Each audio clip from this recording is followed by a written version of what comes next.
Let's name these two.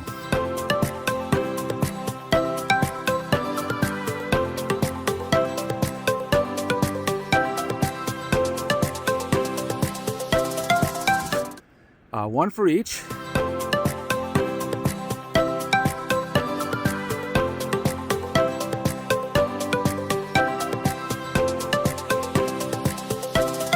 They're very friendly. So if you want, in the comments section, just write down your suggestions.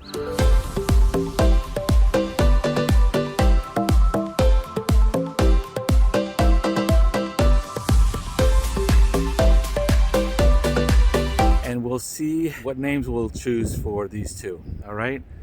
So for those of you that are in tropical conditions right now, sitting on a beach with a pina colada in your hand,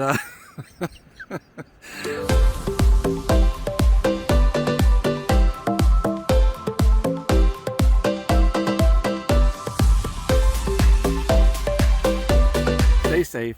God bless. Good night.